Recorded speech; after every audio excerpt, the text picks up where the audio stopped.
আগের ক্লাসে আমরা পড়েছিলাম আলোক দশা।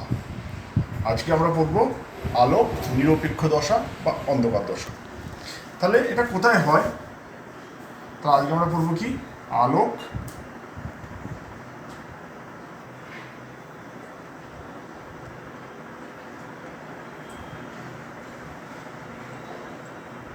নিরপেক্ষ দশা বা অন্ধকার দশা।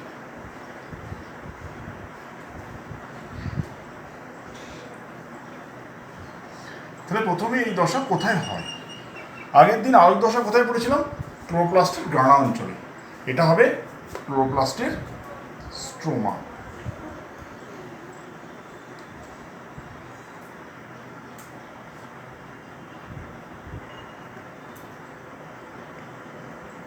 স্ট্রোমা অঞ্চল।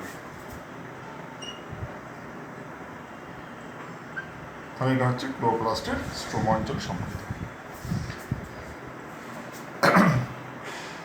কি হচ্ছে বিজ্ঞানী ব্ল্যাকম্যান প্রথমেই অন্ধকার দশা পর্যবেক্ষণ করেন বলে একে ব্ল্যাকম্যান বিক্রিয়া বলা হয়। 1905 খ্রিস্টাব্দে উনি এই দশাই পর্যবেক্ষণ করেন, ওই জন্য এই দশাকে ব্ল্যাকম্যান দশাও বলা হয়। এই দশার উদ্দেশ্য কি? এই দশার উদ্দেশ্য হচ্ছে দুটো উদ্দেশ্য আছে, মানে বৈশিষ্ট্য। এই দশার বৈশিষ্ট্য হচ্ছে দুটো। বৈশিষ্ট্য কি? এক হচ্ছে কার্বন ডাইঅক্সাইডের সংযোজন, আর দু নম্বর হচ্ছে কি শর্করা উৎপাদন।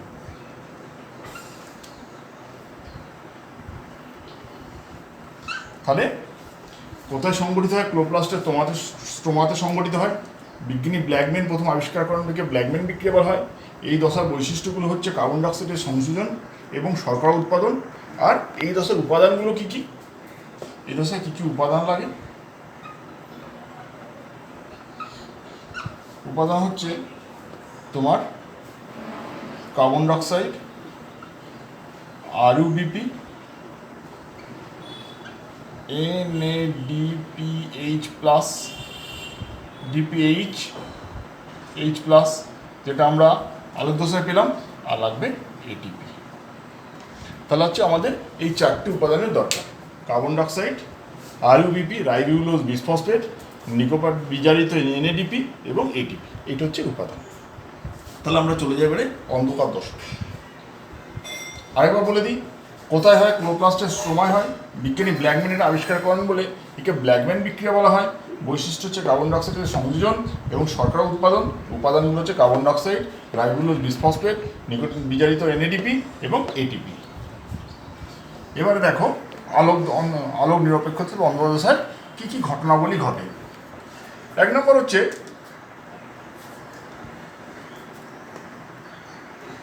কার্বন ডাইঅক্সাইডের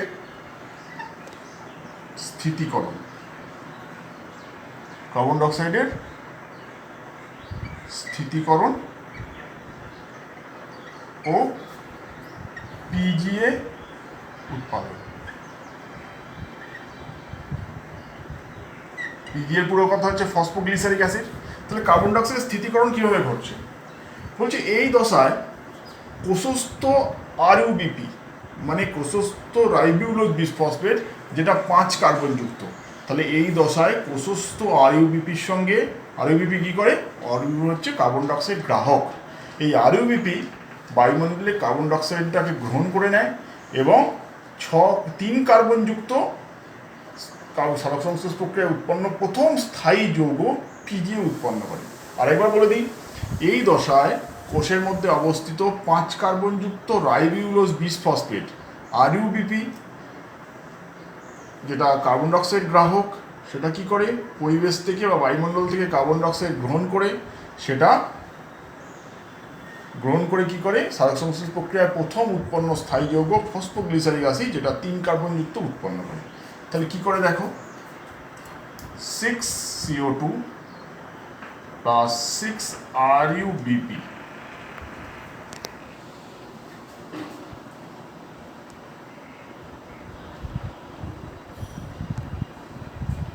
কি করছে? উৎপন্ন করছে 12PGA, এটা হচ্ছে তোমার 5 কার্বন যুক্ত, এটা হচ্ছে কত 3 কার্বন যুক্ত।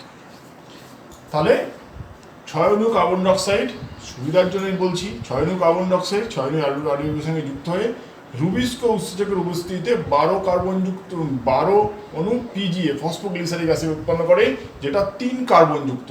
তাহলে 6 অণু কার্বন ডাইঅক্সাইড 6 অণু আরবির যুক্ত হয়ে 12 অণু পিজিএ তৈরি করছে, কার উপস্থিতিতে? রুবিস্কোর উপস্থিতিতে। রুবিস্কোর পুরো কথা কি? রুবিস্কোর পুরো কথা হচ্ছে রাইবিউলোজ 1,5-বিসফসফেট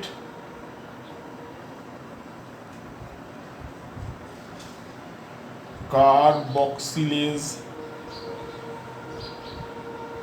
অক্সিজিনেজ, কার্বক্সিলেজ অক্সিজিনেজ। তাহলে হচ্ছে কি রুবিস্কোর পুরো কথা কি? Ribulose one five bisphosphate carboxylase oxygenase. তাহলে হচ্ছে এইটা এই উৎসেচকের উপস্থিতিতে 12 অণু পিজিএ তৈরি করে, যেটা 3 কার্বন যুক্ত। তাহলে আমরা 12 অণু পিজিএ পেলাম। এই 12 অণু পিজিএ আবার কি করছে? এই 12 অণু পিজিএ 2 নম্বর হচ্ছে কি? 2 নম্বর হচ্ছে যে তোমার পিজিএ বিজারণ, পিজিএর বিজারণ।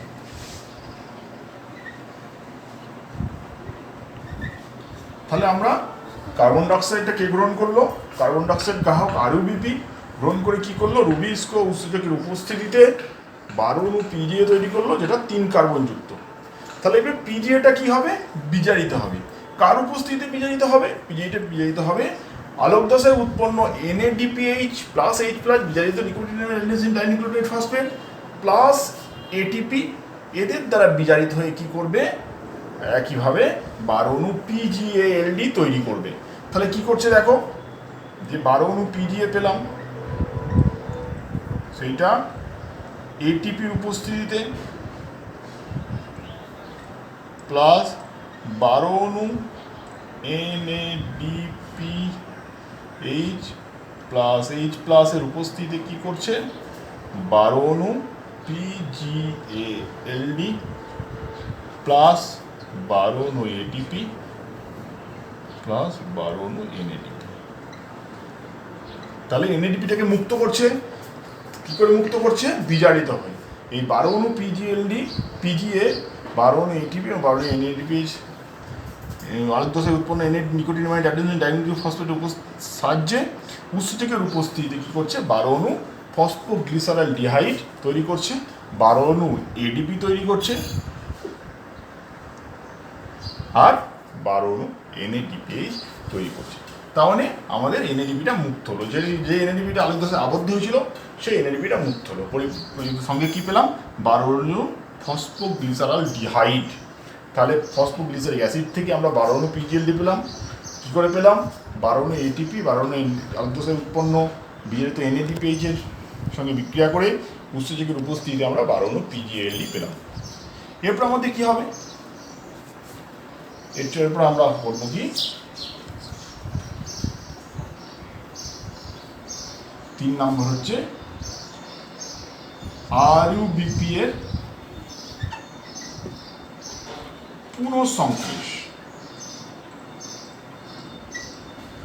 RUBP এর পুনঃসংশ্লেষ। তাহলে এই যে 12 অণু PGLD তৈরি হলো, সেই 12 অণু PGLDর মধ্যে 10 অণু PGLD, এই 10 অণু PGLD কি হবে? একটা চক্রাকার পদ্ধতিতে বিভিন্ন অন্তর্বর্তী যৌগ গঠনের মাধ্যমে পুনরায় 6 অণু RUBP তৈরি করবে। এই 12 অণু PGLD যেটা উৎপন্ন হলো, সেই 12 অণু PGLD এর মধ্যে 10 অণু PGLD একটা চক্রাকার পদ্ধতিতে বিভিন্ন অন্তর্বর্তী যৌগ গঠনের মাধ্যমে 6 অণু RUBP উৎপন্ন করবে। বোঝা গেল? তাহলে পড়ে থাকছে আর কি? পড়ে থাকছে হচ্ছে 2 অণু PGLD। তাহলে এবারে কি উৎপন্ন হবে? গ্লুকোজ উৎপাদন।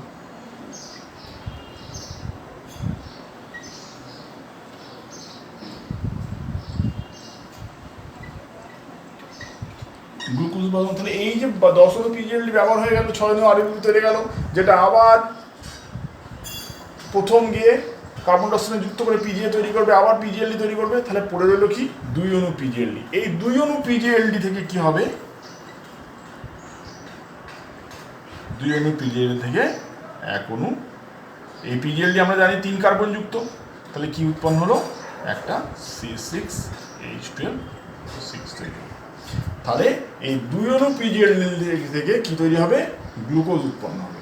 তাহলে আমরা দেখছি কি, প্রথমে কার্বন ডাইঅক্সাইড আরবিপি দ্বারা গ্রহণ করছে, দিয়ে তৈরি করছে পিজিএ, পিজিএটা বিজারিত হয়ে তৈরি করছে পিজিএলডি। কত অণু পিজিএলডি, 12 অণু পিজিএলডি।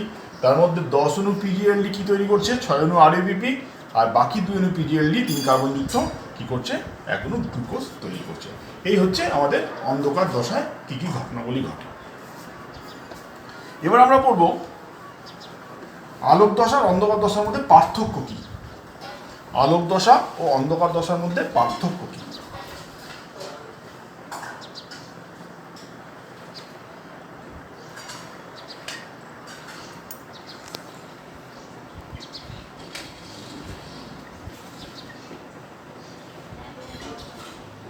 তাহলে আলোক দশা, নামের মধ্যে একটা পার্থক্য লুকিয়ে আছে। আলোক দশায় কি হয়, সূর্যালোকের উপস্থিতিতে হয়, আলোকের প্রয়োজন হয়। অন্ধকার দশা আলোকের প্রয়োজন হয় না। 2 নম্বর হচ্ছে আলোক দশা ক্লোরোপ্লাস্টের গ্রানায় সংঘটিত হয়। কোথায় হয়, ক্লোরোপ্লাস্টের গ্রানা, এটা কথা হয় ক্লোরোপ্লাস্টের স্ট্রোমা। এটা হচ্ছে আলোকের উপস্থিতিতে,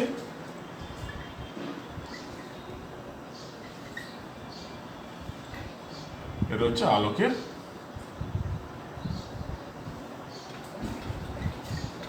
প্রয়োজন হয় না, আলোর প্রয়োজন হয় না।